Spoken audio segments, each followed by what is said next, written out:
Welcome to Beast Whisperer. It was supposed to be just another day in the heart of the African grasslands. The sun rose over the savanna, casting long golden rays over the tall, whispering grass. Herds of wildebeests were on the move. The birds chirped lazily from the acacia trees. And in the distance, the silence was broken only by the rustle of leaves and the occasional roar of distant predators. But hidden beneath this calm was a story so strange, so unimaginable, it would leave even the most seasoned wildlife experts speechless. The cheetah was not hunting that morning. Her name, as known by the local researchers, was Naira. She was a solitary female, agile, alert, and feared. She had no cubs of her own anymore. She had lost them weeks ago to a pack of hyenas. Since then, she wandered alone, avoiding confrontation, her instincts sharp but softened by the grief only a mother could understand. That morning, Naira was scanning the plains, not for prey, but for peace. She moved with the elegance only a cheetah possesses. Her eyes, golden and intelligent, caught every flicker in the wind. But then something unfamiliar reached her senses, not the scent of antelope, nor the musky warning of lion. It was something alien, something human. A faint cry, fragile, weak. Naira froze. Her ears twitched. She turned her head toward a patch of tall grass, just beyond a cluster of termite mounds. Slowly, almost cautiously, she crept forward. Her movements were measured, calculated, precise, not the kind of approach she used to chase prey, but the kind she would make when something didn't quite fit. Lying there, wrapped in nothing but a dirty piece of cloth, was a human baby. Alone. Helpless. No one around. Not even a trace of scent that might lead to an adult. Just the soft sound of whimpers escaping the infant's lips. For a split second, the world stood still. Naira's eyes locked onto the baby. Her body tensed, ready to pounce. This was, after all, a predator's instinct. The circle of life in these lands is not governed by mercy, but something inexplicable held her back. She lowered her head, sniffed. The baby didn't scream, didn't flinch. It just blinked up at her with innocent, unknowing eyes. Naira circled once, then sat, watching, as if unsure of what to do. From a distance, a park ranger named Elias had been tracking Naira for days. His team had grown fond of her, documenting her movements, especially after her cubs had been taken. But what he saw through his binoculars that morning made his heart skip a beat. A cheetah, known for its lightning-fast kills, was face-to-face with a human baby. Alone. Unprotected.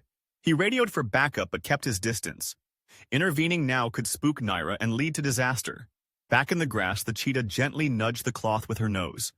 The baby shifted, let out a small cry, and then reached out. A tiny, chubby hand grazing Naira's fur. The cheetah recoiled slightly, startled, but didn't strike. Instead, she did something no one expected. She lay down beside the child, not as a threat, but as if to guard. Minutes turned into hours. The sun rose higher, and Elias, still watching from a safe distance, couldn't believe what he was witnessing. Naira began scanning the perimeter like a mother guarding her young. Her body curled protectively around the baby. When vultures began circling above, sensing something vulnerable below, she bared her teeth. When a jackal approached from the north, drawn in by the scent, she stood up and hissed, a low, guttural warning that sent the scavenger fleeing. The cheetah had adopted the child, if only temporarily. But the story doesn't end there. The team finally moved in, carefully, slowly. They had to tranquilize Naira, not to harm her, but to ensure the baby's safety. When the dart hit her flank, Naira stood defiantly at first. She swayed, resisted. Her instincts flared, but eventually her body gave in to sleep. The moment the rangers reached the child, they were stunned. The baby, miraculously unharmed, had no bruises, no bites, only signs of dehydration, and oddly, calm, as if he had sensed somehow that the spotted giant beside him was not there to hurt him, but to protect him. The baby was rushed to a nearby medical camp and later to a hospital. News of the incident spread like wildfire. Headlines around the world read, "Cheetah saves abandoned infant. Predator becomes protector. A miracle in the wild." No one knew how the baby ended up there. There were theories, of course. that maybe a tourist or a poacher had abandoned him, that maybe it was a tragic case of human cruelty. But the focus quickly shifted to Naira, this wild creature who had made a choice that defied everything we thought we knew about nature. And then came the question everyone asked. Why? Why would a cheetah, apex predator, built to kill, choose to show compassion to a species outside her own? Some say it was maternal instinct, that the pain of losing her cubs had rewired something in her brain, that in the cries of the child, she heard the echoes of her own lost young. Others say it was a rare case of animal empathy, a phenomenon documented but never fully understood. But there's another theory, one that isn't scientific but deeply human. That somewhere, beneath the layers of instinct and evolution, there is a thread of connection that binds all living creatures. A moment when the lines between prey and predator blur. A moment when nature chooses empathy over hunger. Weeks later, Naira was released back into the wild. She recovered quickly, and although she avoided the areas frequented by humans, she was still tracked by GPS collars. And though she never gave birth again, her behavior had changed. She stayed more distant from other predators, more observant, as if the experience had altered something within her. The baby, named Tendo by the nurses, meaning miracle in Swahili, was eventually adopted by a local family. He grew up surrounded by love, but his story would always carry a shadow of wildness.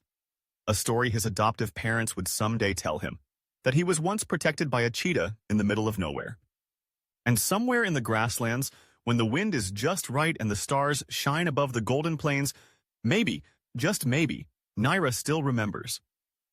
Because even in the wild, even in the harshest corners of the earth, compassion can take root. And sometimes, the most terrifying predator becomes the most unexpected savior. Like and subscribe our channel Beast Whisperer for more interesting stories like this. See you in the next episodes.